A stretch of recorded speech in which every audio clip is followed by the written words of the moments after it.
Good morning, students. In the last class, we were discussing sales and sales return. So now let us start stock or stock in trade. The term stock includes value of those goods which are purchased for reselling and which are lying unsold at the end of accounting period. The stock may be of two types: opening stock and closing stock. Now, while preparing final accounts, we will deal with opening stock and closing stock. Opening stock is the stock of goods in the beginning. Now, what are goods? Goods are those things which are meant for resale. That means if there is a grocery shop, the goods will be rice, pulses, chocolates, and various other grocery items like soap, detergent, all these things. And in case of a garment shop, the stock will be clothes, dress material, all these things. So, stock is the goods which are lying unsold in the shop or in the business. So it is further classified as opening and closing stock. Opening stock is the stock of goods which are in the beginning of the year, and closing will be the stock of goods which are at the end of the year. End of the year means on 31st of March, if the financial year starts on 1st April, ends on 31 March. Then opening stock will be the stock on 1st of April. The stock is further subdivided in inventory. When we talk about inventory, it will be of many categories. So it is similar to stock, but when we say inventory, it has various categories. Sometimes inventory and stock are used alternatively also. In case of a manufacturer, there can be opening and closing inventory of 4 types. So inventory is available in case of manufacturer, and stock will be available in case of a trader. So there is a basic difference between stock and inventory, that stock will be in case of a trader or shopkeeper. In case of a manufacturer, we will call it inventory. The same thing, but inventory can be of various types or various categories. What are the various types? There are 4 types of inventory. First is inventory of raw material. Raw material includes those things which are purchased from the market or from the supplier, and then they are processed and converted into finished goods. So, for example, in case of a sugar mill, sugarcane will be the raw material. So, in sugar mills, all the inventory of sugarcanes, they will be called inventory of raw material. And similarly, as the example is given here, cotton, in case of cotton mills, they will be raw material because cotton will be converted into clothes. Then inventory of work in progress. Work in progress is actually semi-finished goods. So in your school, if you see, there is a building which is not completed, so that building will be called work in progress. It means goods in semi-finished form. Such goods need further processing for converting into finished products. So in case of a sugar mill also, if the sugar cane is converted into sugar juice, or juice is taken out from the sugar cane, that is only a semi-finished goods, because that sugar juice will now be converted into sugar or sugar crystals. So they are semi-finished goods which have further to be manufactured or processed. Now, in every manufacturing case, there are various types of work in progress. So, for valuation of work in progress, the value of raw materials used in it, if the cost of labor, power, fuel and other expenses on proportionate basis are included. In case of cloth mills, the value of threads that are unfinished cloth will be the inventory of work in progress. So many more things are added to the unfinished goods, and then finished goods are manufactured. Then inventory of finished goods. So as the name suggests, finished goods are the stock of those goods which have been completed and now they will be sold. So if in a sugar mill the sugar cane has been converted into sugar crystals, that is the inventory of finished goods. It includes the inventory of those goods which have been completely processed and are ready for sale but are lying unsold at the end of counting period. In case of cloth mills, the value of finished cloth will be value of inventory of finished goods. So in case of cloth mills, cotton will be the raw material and finished cloth will be the inventory of finished goods. Inventory of stock in trade. Now stock in trade is related to traders, because as we discussed in the last topic, stock in trade, this is for traders who have purchased goods for resale. Also in case of many manufacturers also, sometimes manufacture some things and many times they purchase some materials for resale. So they are stock in trade. So it includes the value of those goods which are purchased for reselling. So we have to remember all these parts of inventory. Inventory has four parts: inventory of raw material, inventory of work in progress, inventory of finished goods, and inventory of stock in trade. Now, calculation of closing inventory, or simply we would say closing stock.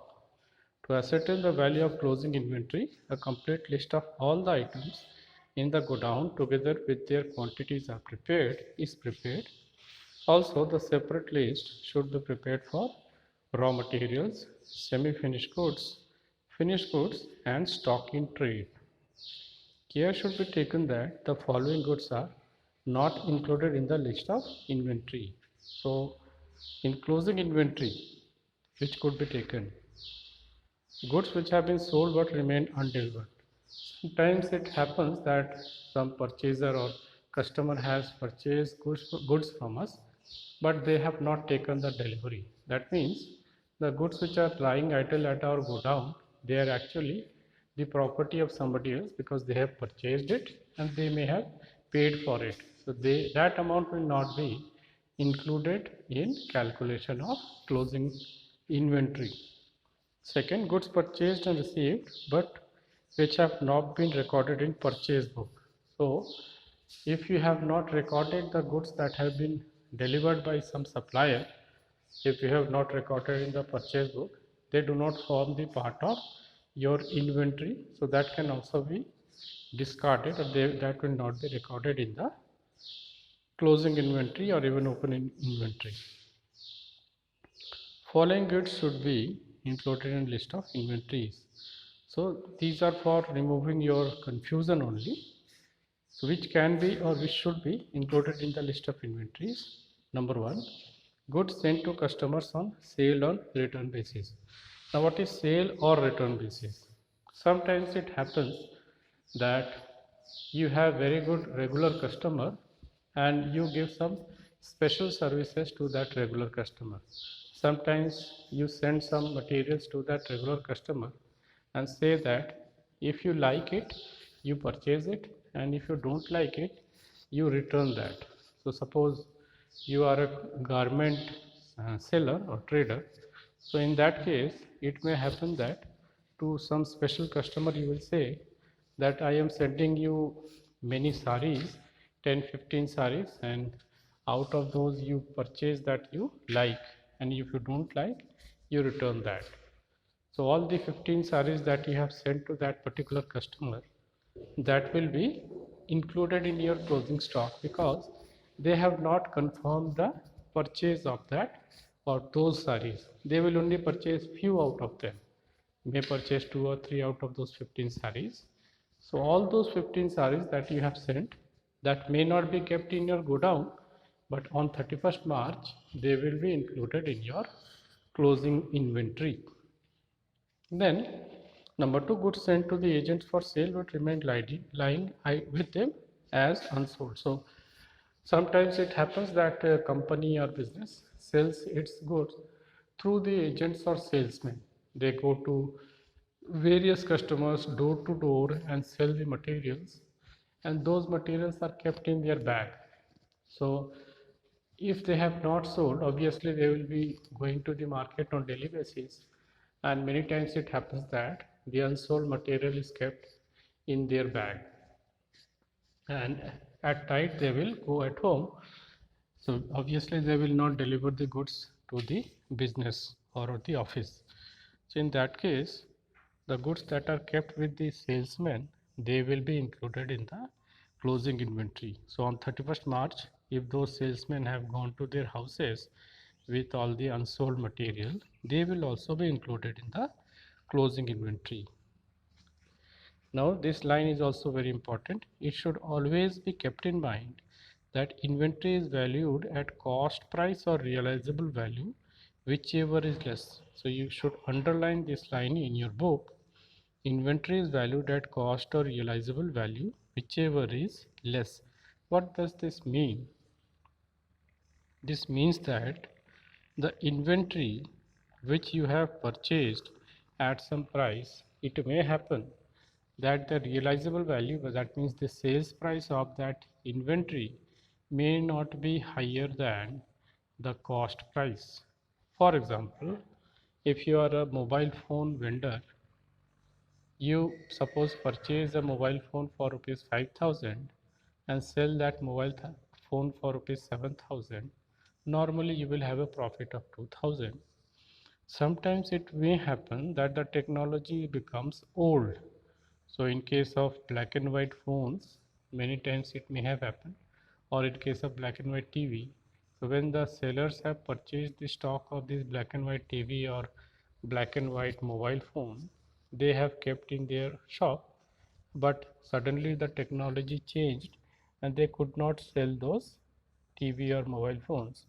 So now they are keeping those stock in their shops lying unsold. So suppose the mobile phone they have purchased at rupees 2000 and they would sell it at rupees 3000 that time, but today nobody will purchase even those mobile phones at rupees 1000, because in the market they will get mobile phone for rupees 1000 color mobile phone. So they will not purchase black and white for even 1000.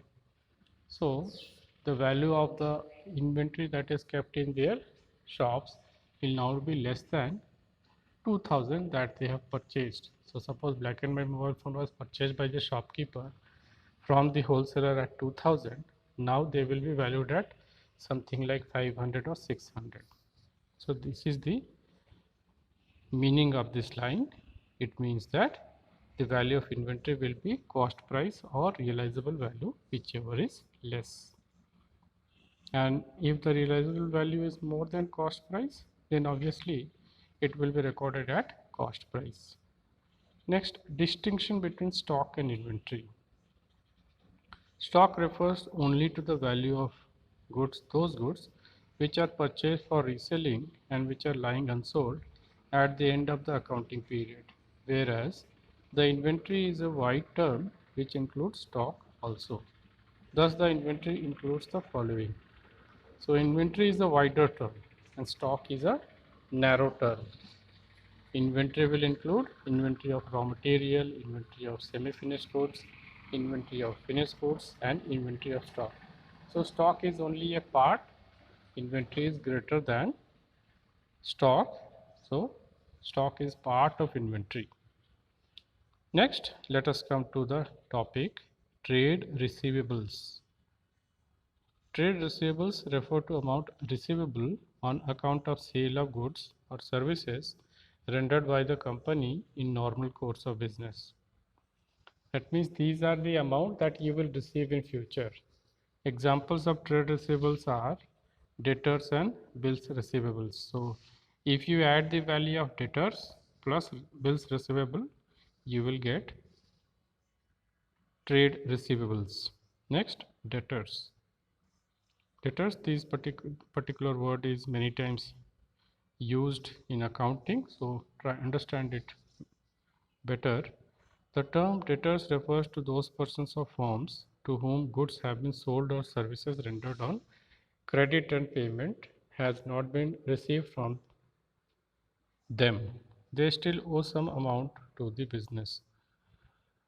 Debtors, we already have discussed that debtors are those people who have purchased goods from the business on credit and they have not paid the amount till now and they will pay the amount in future. So, and one example is also given.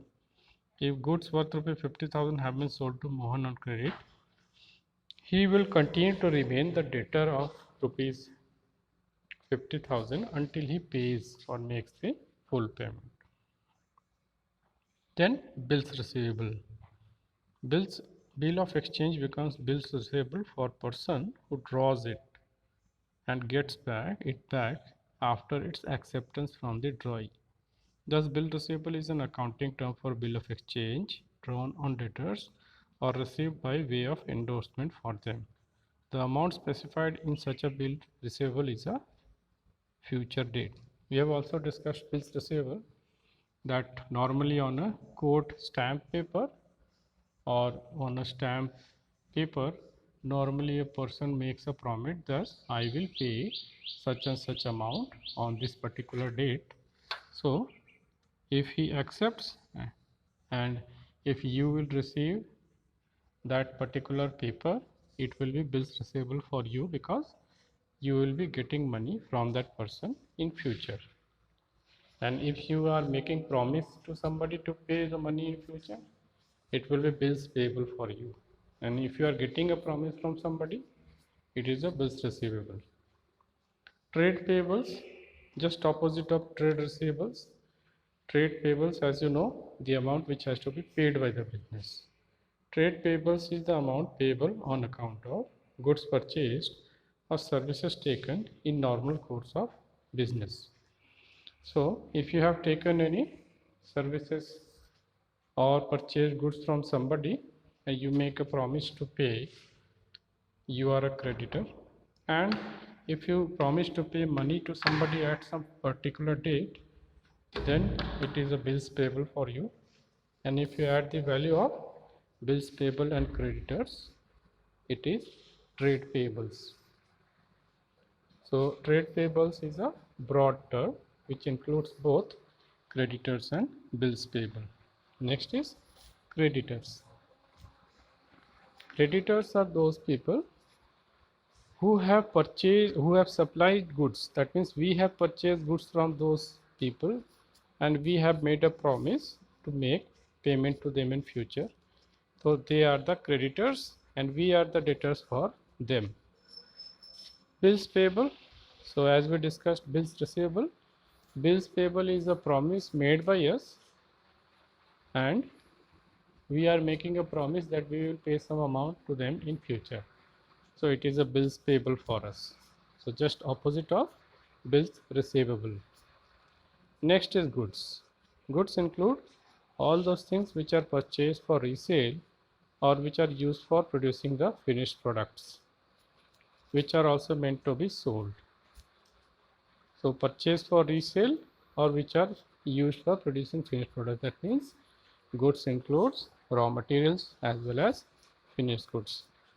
Thus for a furniture dealer, purchase of chair and table is termed as goods, while for others it is furniture and is termed as an asset. So in case of purchase also we will see that whether purchase have been done for own use or purchase have been done for sale to somebody. Only those things which are purchased for sale to somebody are considered as goods. So if you are a furniture trader, you may have some stationery in your shop. That stationery will not be considered as good because main thing that you are selling is furniture. Only furniture will be considered as goods. And if you have a grocery shop, groceries like rice, wheat, pulses, soap, all these things, they will be goods for you. And any stationery in your shop will be not considered as goods. Next, cost. Cost can be termed as the amount of resources given up in exchange for some goods or services. The resources given up are money or monies equivalent expressed in terms of money. So we are incurring cost or we are paying some amount to somebody, that is cost. We may be paying to somebody, normally in case of money only, we are paying money, that is the cost. Sometimes we not be paying money, we may be paying some money's worth, that is considered as cost also. The Chartered Institute of Management Accountants, CIMA London, has defined the term cost as follows. So underline this meaning of cost. Cost is the amount of expenditure, actual or notional. Notional we will discuss. Actual or notional incurred on or attributable to a specified thing or activity. The specified thing or activity may be a product, service, or any activity. So we are purchasing any product, we are purchasing any service also, and for that product or service we will be paying something. That payment will be called cost. For example, cost of machinery will include purchase price, freight and installation expenses, etc. So we have to consider, now remember in case of depreciation also, we have to consider this thing, the chapter depreciation. This particular concept will help you when you purchase machinery. Suppose you purchase a machinery for rupees 1 lakh and that machinery has to be installed. For installation of that machinery, you will pay some installation cost to some worker. You also will have to pay some amount for cement and some other things which are included to install that machinery. You may be installing some electricity boards or wires. These all are included in the machinery. Suppose you have a water tank at home, so price of the water tank will be included in that price of water tank, plus the price of the pipe fitting that you will do from that water tank, that will also be considered, plus the cost paid to the worker or laborer who is installing that water tank on your roof. All these things will be included in the cost of water tank. So in case of business, we consider not only the price of that single material, but also all those things which are additionally used to install that machinery. So further, the expenditure include may be actual or notional. What is actual? The amount if we are paying to somebody, it is actual expenditure. Notional expenditure is an expenditure which is not paid in terms of money. It is considered as an expenditure which has been paid instead of cash. It has been considered as a cost. For example, if you have a shop and if you are owner of that premises of shop, the rent amount will not be paid by you. The rent amount which would have been paid by you is considered as a notional expenditure. So while preparing profit and loss account at the end of the year, you will consider some value of the rent for the shop. However, you may have the own shop, but you will not consider that your rent is zero, because if you did not had your own shop, you would have paid some rent. So suppose 5,000 per month is the rent or standard rent of that shop area in which you are having that shop. So you will consider 5,000 into 12, that means 60,000 as a rent cost, although you may not have paid rupees 60,000 in cash. So that will be considered as notional expenditure.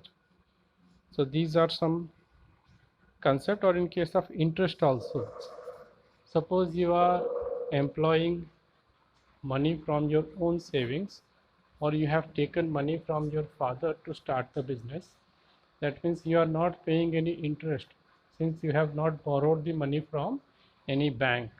So you are saving the amount of interest also.